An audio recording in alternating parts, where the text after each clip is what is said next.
Bonjour, on se retrouve aujourd'hui pour une série de 3 produits, des produits d'entiers. Alors ça sera l'occasion de vous faire manipuler ce genre de symboles, voir les propriétés qui y sont inhérentes. Et alors avant de commencer, un énorme merci pour l'accueil qui a été fait à la chaîne. Là, j'ai débuté les vidéos mercredi dernier et on est déjà à plus de 100 followers. Donc vraiment, c'est super cool de votre part. Allez, on peut commencer avec ça. Alors, ça, c'est une autre façon d'écrire. P plus 1 fois P plus 2, etc. jusqu'à fois n. Donc, ce truc-là, vous pouvez aussi écrire que c'est égal à quoi? C'est égal au produit des k pour k allant de P plus 1 à n. Et ensuite, on va rajouter des termes qu'on va enlever directement. Alors, les termes qu'on va rajouter, c'est le produit des k allant de 1 à p. Et je rajoute évidemment la même chose en bas pour que ça reste homogène. Or, si vous regardez bien, en haut, vous avez quoi? Vous avez donc, comme je disais, n fois n-1, etc. jusqu'à p plus 1. Ça va être le truc en bleu que je mets ici, et le truc en rose que je vais mettre juste à côté.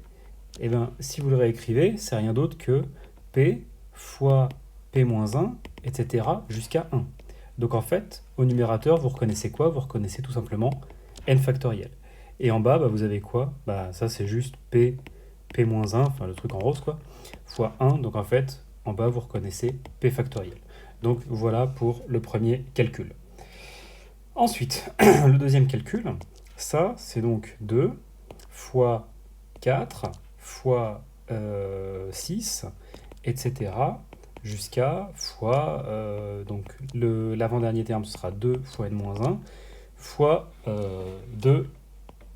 Donc en fait, vous remarquez que c'est quoi? C'est rien d'autre que la somme, non pardon, le produit des nombres pairs, le produit des nombres pairs.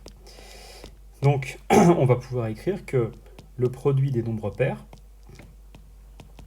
c'est égal au produit des deux, k allant de 1 jusqu'à n, fois le produit des k. Comment est-ce que ce truc-là, on le voit? Eh ben, on le voit tout simplement en remarquant qu'en haut, on a quoi? Là, on a 2 fois 1, 2 fois 2, 2 fois 3, 2 fois n-1, 2 fois n. Et ben, vous mettez, bon, c'est pas vraiment de la mise en facteur puisqu'il n'y a pas de plus. Ici, d'ailleurs, j'ai fait une erreur, ici c'est un fois. Mais vous voyez bien que vous avez 2 qui va apparaître n fois. Donc 2 puissance n. Et c'est d'ailleurs ce truc-là, ça fait rien d'autre que 2 puissance n. Et le deuxième terme, ça fait combien? Ça, c'est un terme que... on revient à la question d'avant. Ça, c'est rien d'autre que n factoriel. Donc voilà pour ce deuxième produit. Alors le troisième produit, ça, désolé, je tousse beaucoup. J'ai eu le Covid il y a un peu plus d'une semaine et je tousse encore beaucoup. Alors, dernière somme.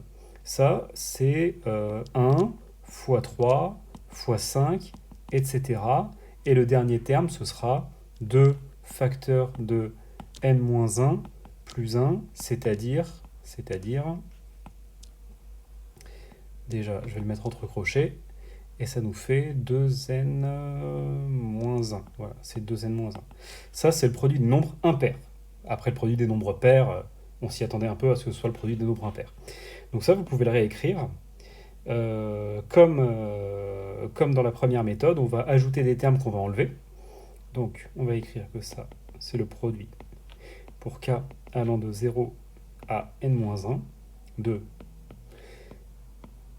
du produit des deux k, du produit des nombres pairs en fait. Si vous voulez, là ce qu'on va faire, c'est qu'on va rajouter les nombres pairs qui manquent. Comme ça va nous faire apparaître une factorielle en haut et un résultat qu'on a déjà connu, enfin le résultat des nombres pairs, du produit des nombres pairs en bas. Pour k allant de 1 jusqu'à n, voilà. Et en bas, donc évidemment, ce que j'ai rajouté, faut que ça commence à. Ce ce que j'ai rajouté en haut, je le rajoute en bas pour que ça reste homogène. En haut, vous remarquez quoi? Bah ça, en haut, vous voyez que vous pouvez le réécrire, que c'est le produit des k pour k allant de 1 à 2n.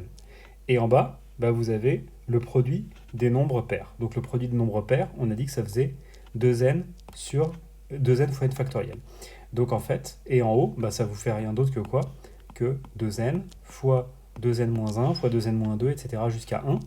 Donc en fait, ça vous fait 2n factoriel sur 2 puissance n, n factoriel. Voilà, j'espère que c'est plus clair.